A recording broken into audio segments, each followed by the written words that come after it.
Section 46. Vaisampayana said, having thus sent away the Gandharva, successful in his mission, Urvasi of luminous smiles, moved by the desire of possessing Phalguna, took a bath, and having performed her ablutions, she decked herself in charming ornaments and splendid garlands of celestial odour, and inflamed by the god of love, and her heart pierced through and through by the shafts shot by Manmata, keeping in view the beauty of Arjuna, and her imagination wholly taken up by the thoughts of Arjuna, she mentally sported with him on a wide and excellent bed, laid over with celestial sheets. And when the twilight had deepened, and the moon was up, that Apsara of high hips set out for the mansions of Arjuna, and in that mood, and with her crisp, soft, and long braids, decked with bunches of flowers, she looked extremely beautiful, with her beauty and grace, and the charm of the motions of her eyebrows, and of her soft accents, and her own moon-like face. She seemed to tread, challenging the moon himself, and as she proceeded, her deep, finely tapering bosoms, decked with a chain of gold and adorned with celestial unguents, and smeared with fragrant sandal paste, began to tremble, and in consequence of the weight of her bosoms, she was forced to slightly stoop forward at every step, bending her waist, exceedingly beautiful, with three folds, and her loins of faultless shape, the elegant abode of the god of love, furnished with fair and high and round hips, and wide at their lower part as a hill, and decked with chains of gold, and capable of shaking the saint ship of anchorites, being decked with thin attire, appeared highly graceful, and her feet with fair suppressed ankles, and possessing flat soles, and straight toes of the color of burnished copper, and dorsum high, and curved like tortoise back, and marked by the wearing of ornaments furnished with rows of little bells, looked exceedingly handsome, and exhilarated with a little liquor which she had taken, and excited by desire, and moving in divers attitudes, and expressing a sensation of delight. She looked more handsome than usual, and though heaven abounded with many wonderful objects, yet when Urvashi proceeded in this manner, the Siddhas and Charanas and Gandharvas regarded her to be the handsomest object they had cast their eyes upon, and the upper half of her body, clad in an attire of fine texture and cloudy hues, she looked resplendent like a digit of the moon in the firmament shrouded by fleecy clouds, and endued with speed of the winds of the mind. She of luminous smiles soon reached the mansion of Phalguna, the son of Pandu, and O best of men, Urvashi of beautiful eyes, having arrived at the gate of Arjuna's abode, sent word through the keeper in attendance, and on receiving permission, she soon entered that brilliant and charming palace. But O monarch, upon beholding her at night in his mansion, Arjuna, with fear-stricken heart, stepped up to receive her with respect, and as soon as he saw her, the son of Pritha, from modesty, closed his eyes, and saluting her, he offered the Apsara such worship as if offered unto a superior. And Arjuna said, O thou foremost of the Apsaras, I reverence thee by bending my head down. O lady, let me know thy commands. I wait upon thee as thy servant. Vaisampayana continued. Hearing these words of Phalguna, Urvashi became deprived of her senses, and she soon represented unto Arjuna all that had passed between her and the Gandharva, Chitrasena, And she said, O best of men, I shall tell thee all that hath passed between me and Chitrasena, and why I have come hither.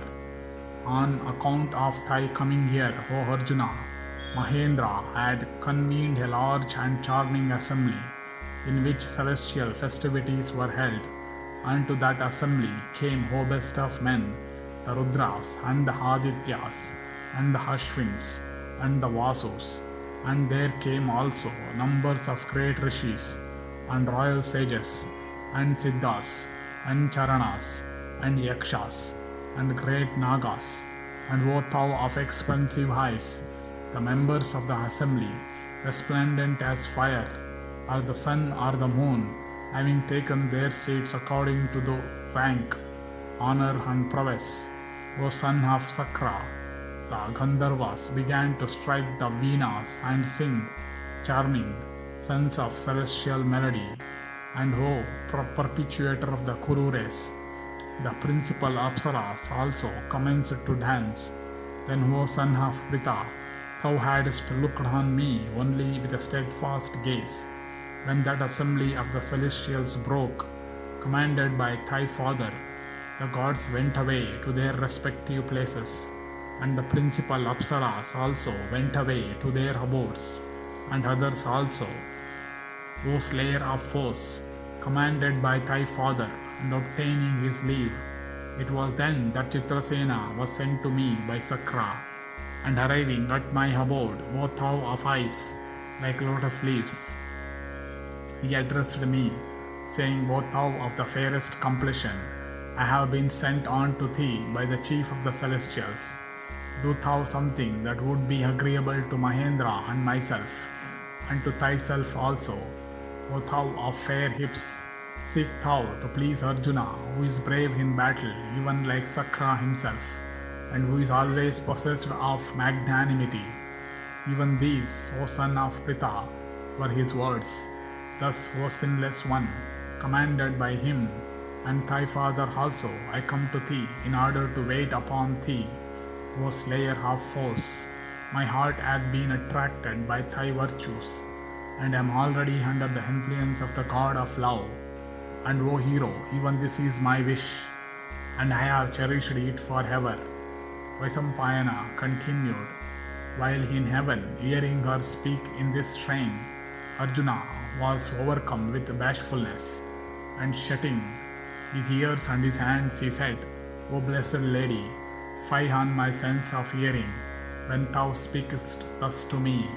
For, O thou of beautiful face, thou art certainly equal in my estimation unto the wife of a superior, even as Kunti of high fortune, or Sachi, the queen of Indra, art thou to me, O auspicious one. Of this there is no doubt, that had gazed particularly at thee, O blessed one, is true. There was a reason for it. I shall truly tell it to thee. Listen, O thou of luminous smiles. In the assembly I gazed at thee with eyes expanded in delight, thinking, even this blooming day, lady is the mother of the Kaurava race, O blessed Apsara. It behoveth thee not to entertain other feelings towards me, for thou art superior to my superiors, being the parent of my race. Hearing these words of Arjuna, Urvasi answered, saying, O son of the chief of the celestials, we Apsaras are free and unconfined in our choice. It behoveth thee not therefore to esteem me as thy superior. The sons and grandsons of Puru's race that have come hither in consequence of ascetic merit do all sport with us without incurring any sin. Relent therefore, O hero, it behoveth thee not to send me away. I am burning with desire. I am devoted to thee. Accept me, O thou giver of proper respect. Arjuna replied, O beautiful lady of features perfectly faultless, listen, I truly tell thee that the four directions and the transverse directions let also the gods listen. O sinless one, as Kunti or Madri or Sachi is to me, so art thou, the parent of my race, an object of reverence to me. Return, O thou of the fairest complexion. I bend my head unto thee, and prostrate myself at thy feet. Thou deservest my worship as my own mother, and it behoveth thee to protect me as a son. Vaisampayana continued, thus addressed by Partha. Urvasi was deprived of her senses by wrath. Trembling with rage and contracting her brows, she cursed Arjuna, saying, since thou disregardest a woman, come to thy mansion at the command of thy father, and of her own motion. A woman decides who is pierced by the shafts of Kama.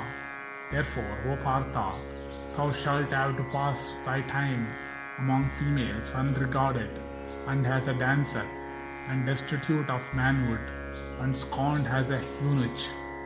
Vaisampayana continued, having cursed Arjuna thus, Urvashi's lips still quivered in anger, herself breathing heavily all the while, and she soon returned to her own abode. And that slayer of foes, Arjuna, also sought Chitrasena without loss of time, and having found him, he told him all that had passed between him and Urvashi in the night. And he told Chitrasena everything as it had happened, repeatedly referring to the curse pronounced upon him. And Chitrasena also represented everything unto Sakra, and Harivahana, calling his son unto himself in private, and consoling him in sweet words, smilingly said, O thou best of beings, having obtained thee, O child, Pritha hath today become a truly blessed mother. O mighty armed one, thou hast now vanquished even rishis by thy patience and self-control. But O giver of proper respect, the curse that Urvashi hath denounced on thee will be to thy benefit, O child, and stand thee in good stead, O sinless one.